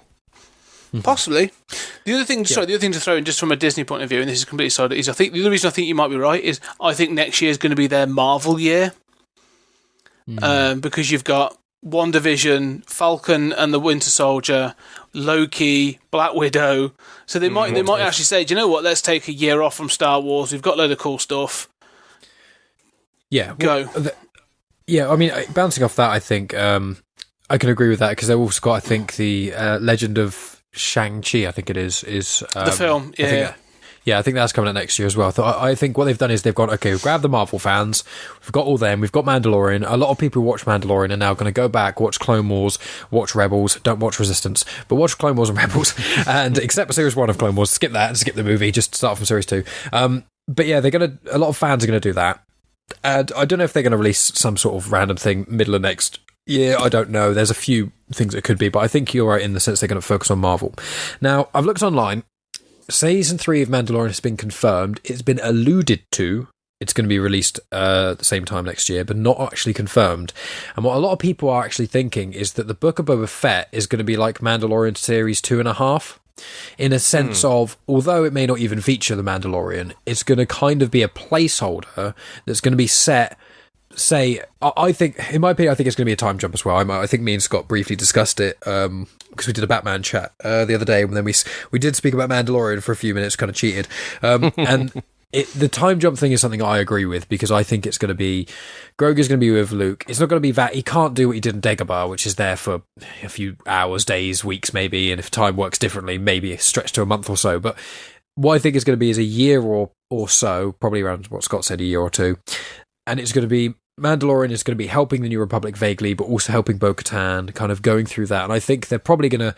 I quite like the flashback model, where you're in a situation and you don't fully know how you've got there, and that you keep the plots moving forward, but at the start or the end or whatever, a part of each episode, you get a little snippet of something. And then towards the end, you get that big roundup that fits all the pieces together, and it's going to make everything kind of make sense. I think they're going to do a flash forward. I think, as Scott said as well, with Grogu, you're not going to see Grogu for a little bit. They're going to not have Minute for a couple of episodes, and then they're going to bring him back for some reason or another. I think Luke's just going to say, look, he's a lot farther ahead in his training than we thought, and he's now aged a bit more. Or something, tiny, only it's a couple of years, but maybe because he started to talk a little bit more at the end of Series 2 than he did at Series 1. So maybe that's part of it. I reckon Grogu is going to be the bad kid of the class because of his poor upbringing, and he's going to be a bad influence on Ben Solo. It's his fault. Are you basically that everything's Grogu's fault? I think so. He's going to be teaching him the bad habits. He's going to be getting him to steal cookies and things from kids and at Jedi school. I want to see that cartoon now. I want to see that's a cartoon I want. Jedi Academy, Jedi High. Yeah. Jedi High. I mean, it will be, from where we are now, it is 6 years difference, I think it was. 15 at ABY, and this is at 9. So yeah, 6 years. If it jumped by 6 years, then that's around the time that Luke kind of started the Jedi Order and things like that. But I wonder if him training Grogu is going to be like a precursor to that. I don't want Luke Skywalker to be in it very much at all. I think if they do a series, I want them to do a Luke Skywalker just traveling around after Return of the Jedi, searching. He was basically doing loads of artifact searching and finding himself as a Jedi more. So I would like a series of that with Sebastian Stan or someone who isn't Mark Hamill, so it's not all CGI and weird, and just, if they're going to do that, do it as its own thing, or maybe that's going to be part of all these all these shows are going to combine together, and then the finale show with Thrawn is going to be Luke Skywalker's going to appear in it again or whatever. So I think time jump, little bit of Grogu, and I think Mandalorian is going to be released, but I think they might release it after Boba Fett. I think they might shift Boba Fett forward to be Boba Fett playing the same time as Mandalorian. Oh, that'd be great. And then the way Boba Fett will end, then in the series of Mandalorian, Boba Fett will show up again, and you will have kind of already know what he's been up to get to that point, and they probably clash heads. Because if Boba Fett is doing this whole, becoming the next Jabba, becoming the next crime boss sort of thing. Can I just say, just to stretch this out a bit longer, because I know Chris has got to get up in a few hours. Wanker. Right. We haven't actually talked about, right, so Boba Fett, I had 3 action figures of Boba Fett, just because different people at almost the same time thought it would be a good idea to buy me this figure. So I had many Boba Fetts as a kid, and he just looked cool. He was one of the coolest characters, and basically that's what carried his kind of... this aura about him. Like, people thought, oh, Boba Fett's this badass, but we basically saw nothing. Boba Fett in the original trilogy was just a bit shit. We saw him appear in Empire. Then he was a bit crap, got taken out really easily. We thought he died in Return of the Jedi, but he basically did almost nothing. This series, in terms of ticking all the boxes, has made him a badass as well. Yeah. So it's now made you rethink. It's made the original appearances better. And again, I don't know if I can gush about this series anymore, but just how many boxes can these guys tick? Well, Claudia Gray said that. Sorry? Claudia Gray said that. She even said, I was in the camp that thought Boba Fett was overrated, and you see this episode of Mandalorian where he's taking names, and now you can't argue that he's badass, so exactly that. Yeah. So I just think it's brilliant. No, I agree. I think the thing is, watching this, right, and having sat through the sequel trilogy, I now watch this, and everything that's come up, everything you've just mentioned, this idea, this is going to tie into Ahsoka and the Rangers of the New Republic, and it's going to have some big crossover. That's the Star Wars future I want. Like, I'm almost forgetting the sequel series. Don't give a monkeys about that anymore. I just want this. This is the Star Wars I've always wanted. And so I am incredibly excited. And for the Boba Fett series, like that little snippet, like, the end credit scene, where he comes in and just basically kills... Bib Fortuna, yeah. Oh, Jagawanga. Yeah, but the way that Fennec comes in first and just blasts them all, and lets the slave girl go, and then like Boba Fett comes in, doesn't say like barely anything, just comes in, shoots him, and then just rolls him off the sort of chair and takes his throne, as it were. Like, just not, as Stan Lee would say, "Nuff said." It was just sort of like, this is awesome. I want to see more of this. Like, this is going to be like the Breaking Bad of the Star Wars universe. Like, just I want to see how bad he can be. And like you say, does someone get sent in to sort him out? Like, it's going to be ace. Well, I want this to be I want the Boba Fett series to be the Darth Vader comics, in the sense of where you've got the main run of Star Wars, the main run of Afra, the main run of this. So you've got Dr. Afra's weird and Forcey and archaeology stuff. That could be, the Ahsoka stuff. You've got the main run of Star Wars comics, which at the moment will probably be played by sort of Mandalorian-esque and maybe Rangers of the New Republic. Then the Darth Vader stuff, where you see Darth Vader do bad things, and then the good guys have to deal with that damage. I would quite like Boba Fett to go on some sort of reign of terror in a sense within reason of his character arc, but end the series with doing something big and bad, and then when the Rangers of the Republic series starts or something, they're having to deal with the problem that Boba Fett's caused, and that's how you make a good MCU big universe kind of thing. Is you don't have it so that every episode, every cameo of every character's all in it, because it becomes boring. You have little threads. They know what they're doing. There's someone somewhere with a whiteboard, and it's got all of that already written on it. Like, not to the episode, but they'll be like, right, here's what Andor, here's what Ahsoka's going to do. Here's what what's it the New Republic's going to do. Da da da. Here's what it's building to. So here's your points. You got to go. They've been over and had a chat with Kevin Feige. Him and Favreau. I was going to say down, and Kevin Feige is the guy with the whiteboard, isn't he? He is. He's the guy. Involved now. Yeah, exactly. So he took over. I'm sure it was right after Episode 9. Where it got announced. Kevin Feige was in there, and you thought, it's going to take him a while to kind of get his feet. He's brought in a trusted guy there, Jon Favreau. Wrote Iron Man 1 and 2, didn't he? Yeah, so 3. All 3. He was the one who started the MCU with Kevin Feige. It was his idea. Yeah, with Kevin that's Feige. what I mean. So I think he got jettisoned, didn't he, after Iron Man 2? But essentially, I think Kevin Feige is the guy with the whiteboard. And so even though he's not credited on any of this, for me, is fingerprints. This feels MCU to me. Yeah, his fingerprints are all over. He's like the Emperor. He just sits in a big chair. Good. Good. Just sits there, like bringing his fingers together. Guys, I'm going to have to jump off. Yes, Definitely okay. got to go. I've got to be up at 3:30, so I've got to go. You carry on. So, Mike, thank you for having me on, mate, and I've got to go. I'll send the file over. No worries at all. It was lovely Awesome, speaking mate. with you, Chris. Catch you tomorrow. Take care, everyone. Cheers, mate.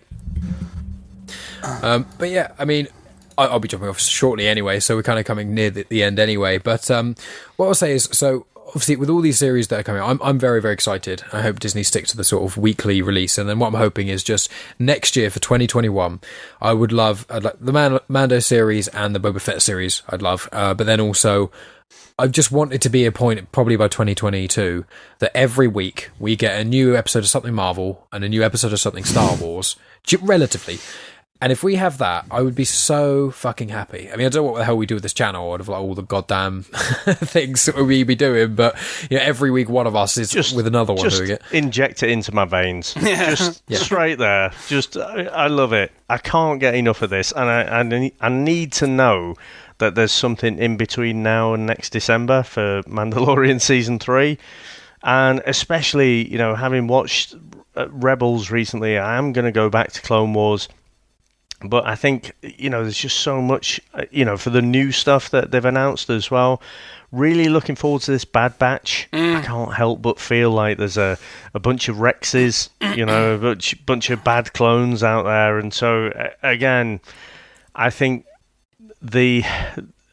apart from being, a young kid, watching A New Hope over and over and over again, watching Return of the Jedi at the cinema, I can't think there's been a time in my life when I'm more enthused about Star Wars right now. I'll tell you, the only time I was as excited as I am now, because obviously I was of the generation that once sorry to do this, guys, I was 5 years old when Phantom Menace came out, so, it was a part of my life. I've always had Star Wars with the prequels, so I never had that big letdown sort of thing. It kind of came as I grew a bit. But even then, when I watched Attack of the Clones when I was a kid, I used to love watching it VHS and skipping all the Anakin Padme parts, just keeping Obi-Wan tracking Django, and then all the badass stuff at the end for Attack of the Clones. But once Revenge of the Sith stopped, I didn't get into Star Wars as much. I played some of the games, I watched a bit of Clone Wars, but I wasn't heavily into it. And then they announced Force Awakens. I've never, ever experienced anything like when I was at the cinema to watch Force Awakens and the credits come out, the title crawl, and you see it. I've never felt more excited than that moment.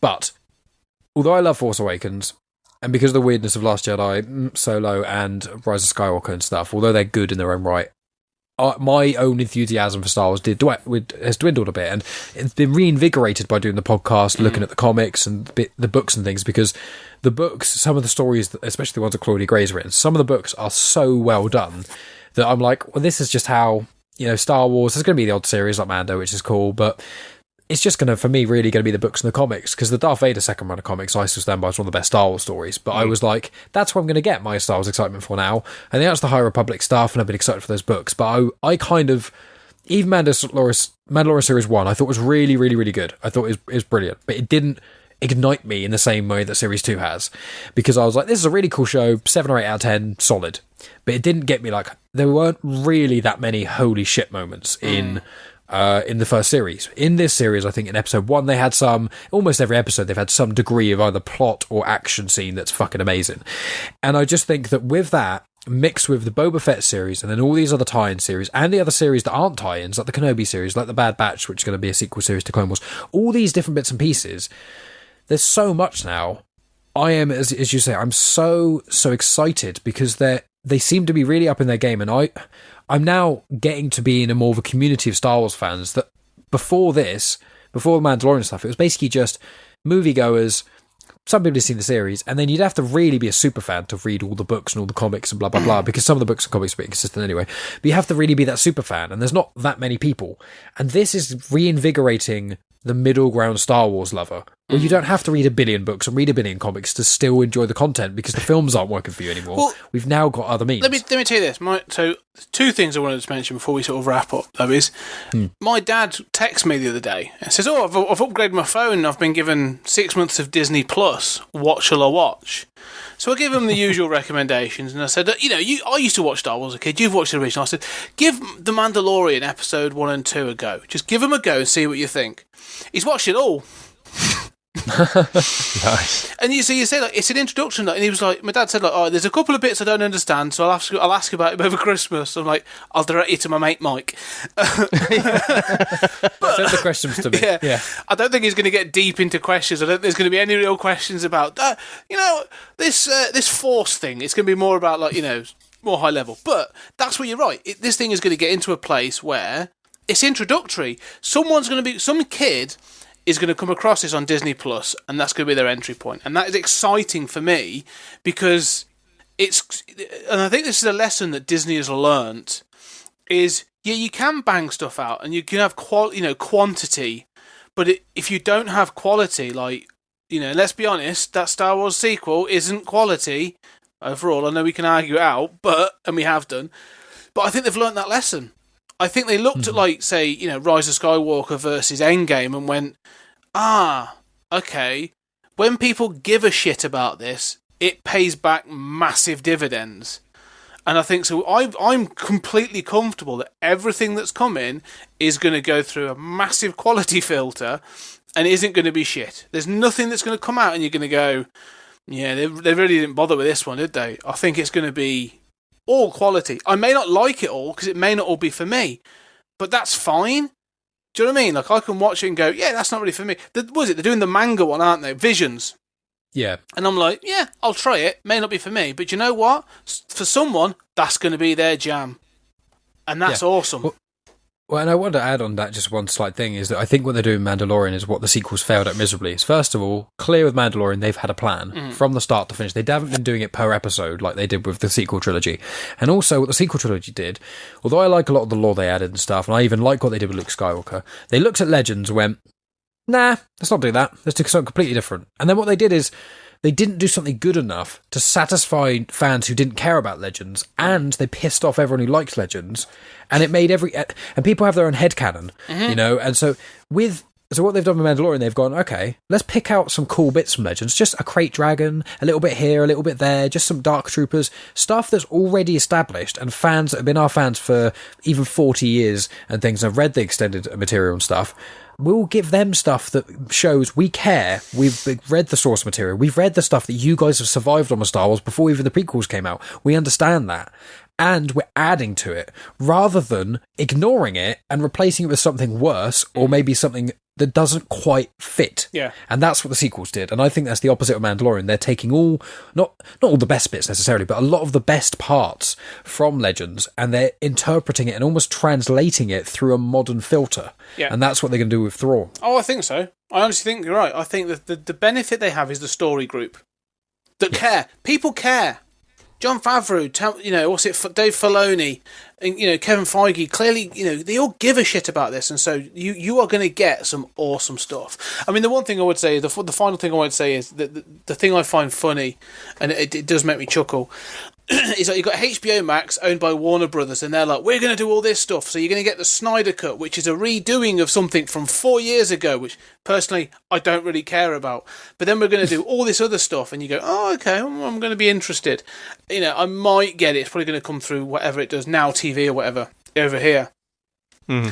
And then Disney comes out and they're like, do you like The Mandalorian? It's good, isn't it? We've got all this stuff coming out that's just going to be amazing. And here's a little snippet just to tide you over of the Boba Fett. You're going to have Boba Fett have his own series just to whet your appetite. Oh, and we're bringing back Luke Skywalker in some essence, so stick around. And then when they go out, they go, just in case you weren't sure, here's a trailer for WandaVision, which makes it look as batshit crazy as you think it's going to be. And we're going to have, I'm really excited for this, was it Falcon and the Winter Soldier looks ace. Oh, yeah. And then just in case, just to top it all off, here's Loki. And I'm like, yeah, I am so jazzed for everything Disney Plus in the next couple of years. I'm like ridiculously sort of excited. It's just, they're just, Disney know what they're doing. They are a big corporate monster and they are the Empire. Let's not, I am sure that like, the guy at the very, very top sits in a Death Star that surrounds our planet. I've got no delusions otherwise. But if they keep giving me this stuff, I'm happy to work for that empire and just be a subservient. I don't care. It's interesting that parallel you drawn with the Snyder Cut because, I'm like you, but I know, friends are sort of well jazzed for that. And for me, it's like, there's this thing in the archives. It's right there. It's just ready to release. And then it's like, oh, we're going to release it. Oh, it's going to take X millions of dollars to actually do reshoots and everything. And then this person's cast, and that person's cast, and this person's cast. And it's like, oh, fuck off. Yeah. This is not a fucking, you've done this. You blew it. Move on to the next thing. And I do think that, just the American psyche in general, I think leads them more to just accept where they are and move on from that. And I think Disney do seem to be better at that. I do think they screwed up the sequels. It has, in this conversation, just occurred to me that we are a bit like the Mandalorians. You have the original trilogy set, you have the prequels crowd, and we don't have any currently now in our friend group, but I'm sure there are going to be people in the sequels crowd, who just don't get the other two factions. Yeah. That's the new generation. That's the kids who Force Awakens was the first movie. That's all of the sort of the next gen. I think Gen Z or something. Because the millennials was basically the prequel generation. We're all the ones who are like, yeah, they're a bit shit, but they got some cool parts too. And we kind of grew up with them together as a whole 6 almost part package. Yep. Yeah. But let's be honest, this is the time, whether you like anything that Disney produced or anything that Warner Brothers are going to give us, anything at all, what a time to be a nerd and to be a fan of this stuff. Yes. Because, like, I'll be honest here, at no point when I was like, even 10 years ago, or when I was a kid, like you said, Dave, watching New Hope over and over again, or whatever film it is, like, at no point did I ever think, like, this would be what I'd be able to talk about on a regular basis. Yeah, they got a weekly show about this part of the Star Wars, and then there's all this other stuff. And it's all on a single platform I can watch on my television whenever I want, or even on my tablet or my phone. I'm literally going to, that's it. I'm literally going to just pull it out and I'm going to play. Like, it's awesome. Like, we are spoilt rotten. Even with me, when I finished Revenge of the Sith and I saw that and stuff, and I kind of, that was when I was 11, when Revenge of the Sith came out. So all of the prequel stuff, all of that sort of stuff finished for me by the time I was 12. And I was like, and the Clone Wars series was started, but I wasn't that into it when it first came out. So for me, I was like, okay, Star Wars, apart from Rebels kept going in Clone Wars, I was like, the few animated series, I was like, Star Wars really is gone for me. It's just, I like the games, and there's some cool games that came out, but I was like, it just kind of waned in the background, and then the MCU kind of rose, didn't it? From the ashes of the prequels almost, the MCU started to come out, and that became the forefront of what a lot of people wanted from a big shared universe. And Star Wars was working quietly in the background. I said nothing jumped out, nothing was like, yeah, and then the sequels came out, and even though I liked them, they didn't hit on all cylinders. What Mandalorian done is the polar opposite. Mandalorian was this little show, and we were like, this is probably going to be quite cool, isn't it? And then Series 2 comes out, and you're like, people are saying, and I'm not necessarily disagreeing with them, saying Series 2 of Mandalorian might be better than almost any of the Star Wars films. And it's not even... Also, the problem is that Mandalorian's several hours long, so you've got that time to flush the characters out, to flush... And when they maybe misstep a little bit in one episode... the next episode can undo that misstep, in a sense. Like that episode 2 of the series was considered the weakest, that little spidery episode. Yeah. I liked that. But Series 3 more than made up for any criticisms people had of Series 2. Rather than being a giant film and then having to wait 2 years for them to make a film that was a reactionary film to the last one, and then you know what I mean? It's just... So the highest praise I think I can give this series is Rise of Skywalker, for me, was... the biggest letdown. It was an even bigger letdown than Phantom Menace, because this was the final. So since being a young kid where I couldn't get enough Star Wars, and I'd read about these 9 chapters, and George Lucas had selected this chapter 4, and it just happened to be in the middle of the story, so I'd believed this thing. So chapter 9 for me was supposed to be the massive payoff that I'd literally waited my whole life for. I'd waited 40 plus years for, and it was just a movie by committee. Mike, I think you were robbed in your Comics on Trial episode, by the way. I agree. Shame on you for selecting your better half for being the judge. Most people would lose in that scenario, no matter what the subject. But anyway, for me, though, especially with this last episode, that is a payoff. And that feels like a payoff that I've waited for 40 years, or not quite 40 years, is it? But, you've basically got the Return of the Jedi, Luke Skywalker there, supposed to be a bit older, but, who cares? He's basically got the look of Return of the Jedi, Luke Skywalker, and, couldn't fanboy any more about that. It's the balance of fan service and plot, and getting it to a point where you don't do pointless fan servicey things like Palpatine returning in episode 9, which doesn't make true sense, and it feels forced for the sake of doing it because he's known. And all those that's what the sequel trilogy unfortunately is riddled with in a lot of ways, is there's certain parts and you're like, you're just putting this in because you think it's what people are going to like. Whereas Luke Skywalker coming in, it made sense in the plot. It makes sense for the overarching storyline. Everywhere it makes sense. And in addition to it making sense, it's something people want, and that's how they should do it. They should just go, look, someone needs to come in here and save people, okay? Who makes sense here? Well, Luke Skywalker's an option, but why? We can do that. Let's do that. Not go, oh man, we need to get Luke Skywalker into the Mandalorian. How are we going to do that? You know what I mean? That's the kind of difference, and that's where I think the sequel trilogy and Mandalorian are different. But I think... we'll probably come to the end here because we'll be chatting all night. I'll say we'll each do our final statements, and then we can give our social media. So, Scott, if you want to give your final statement and where people can find you as well. Yeah, I think sort of Dave said it. This was the payoff. I'd said repeatedly I'd be disappointed if they brought in Luke and tied it in. a tinge, but you know what? It was so well done. It was so satisfying. This whole season has been well done. Everyone involved in this should be incredibly proud of the fact that, we've said it and I've heard it everywhere, that this, more than the sequel trilogy, has reignited interest and passion for Star Wars. So well done to all involved. It has been an absolute work of genius. It's been a truly magnificent journey, and I've really enjoyed it. So can't wait to see what else they are going to be pulling out the bag down the line. And where to find me? So mainly on Twitter. If you want to find me, it's at 20th Century Geek for all the 20th Century Geek stuff, or for stories out of time and space, come and find us at Pod Time Space. Wonderful. And Dave, go ahead.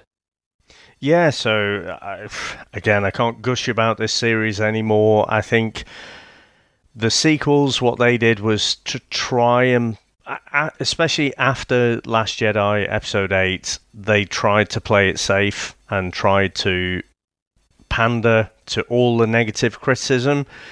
With this series, they've cleverly managed to conservatively swing for the fences.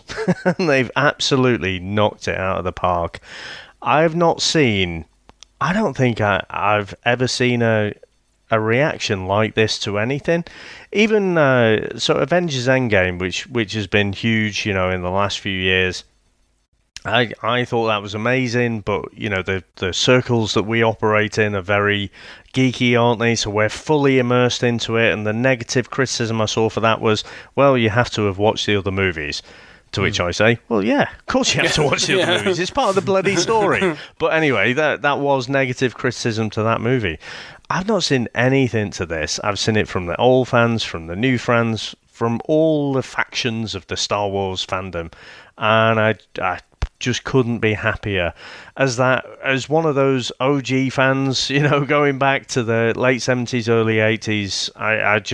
I never thought this, especially even a year ago, I was thinking this franchise is dead. It's never going to recapture what I thought of it in my youth. So couldn't be happier, and I just hope we continue to see, not everything is going to hit it out the park, but it's going to be there or thereabouts. And just really, really excited.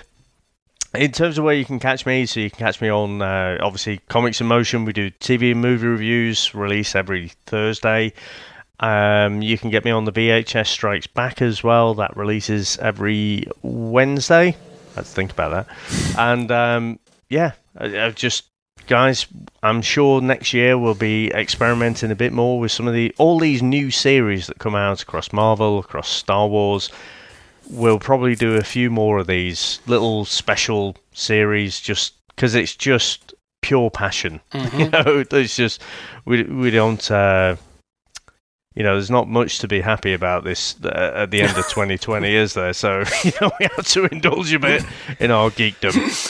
I completely agree. And so let me just say as well, I think one thing that Dave Filoni and Jon Favreau have done is what people who love Star Wars, how they remember Star Wars, which is kind of what Chris touched on earlier, is when you remember how much you love the original trilogy, you go back and rewatch it. There's a lot of stuff you're like, that's not as good as I remember it, sort of thing. It doesn't necessarily take away from your enjoyment, but I describe it almost like if you play like old N64 games, and then you remember what you thought the graphics looked like now, and you go, that was pretty good, and then you see the graphics, you're like, oh shit, no, it wasn't. The way we remember the original trilogy in a lot of ways, and the way we remember our favourite parts of Star Wars, is how we kind of want all of it to be, in a sense. And what sequel trilogy did is not really do that for anyone. No one really kind of, even me, I do generally love the sequel trilogy, they failed on a lot of aspects, and because of that, they're not the way anyone wanted them in a sense. They kind of lots of people kind of half wanted, but not what anyone really, really wanted. What Mandalorian's done is that Dave Filoni and Jon Favreau have gone, how do we remember the original trilogy? Okay, the way we remember that, let's make it how we remember it. And that's kind of what they've done. They've managed to capture the feelings of Star Wars, which I love. Sorry, you're going to say something. And it's the attention to detail as well. 100%. So when they kind of capture Dr. Pershing at the start there, you notice the two pilots, are as English as a cricket bat. Yeah. You know, which that's a theme, isn't it? I mean, the Empire, they're kind of the Nazis, but they're all as English as they come. The only time that hasn't happened has been the guy from the last episode who. The Night King from Game of Thrones. Yeah, he's the only one, and I was quite disappointed because I think, like, you'd expect, as you say, I always expect the Empire to be literally, it is the Empire, isn't it? There's the British Empire. Yeah. That's the point. So, yeah, but I see what you mean. The attention to detail on this thing, not just about like those wider things though as well. Like episode to episode, continuity, detail, costuming, everything is just like on top flight. It's that retro futuristic style as well, isn't it? Yeah. You know, everyone's got a little bit of a 70s haircut, and all the instrumentation, it all looks a bit like the original New Hope, or the OG trilogy.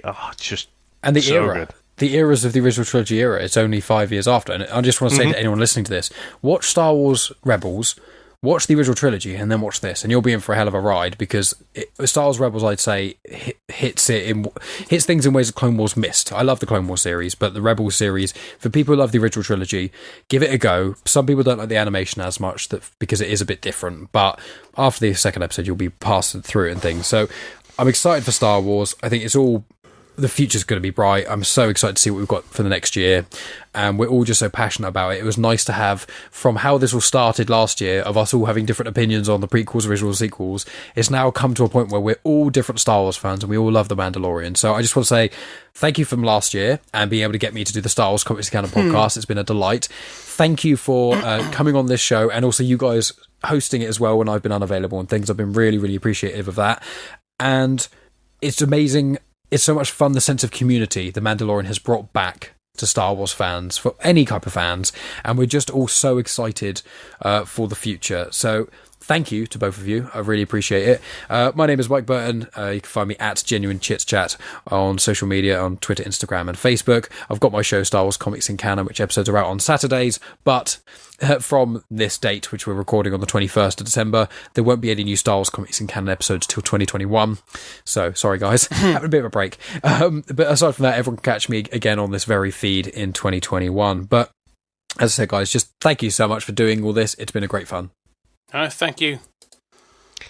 Thank you very much, guys. And all I'll say is, may the Force be with you. And also with you.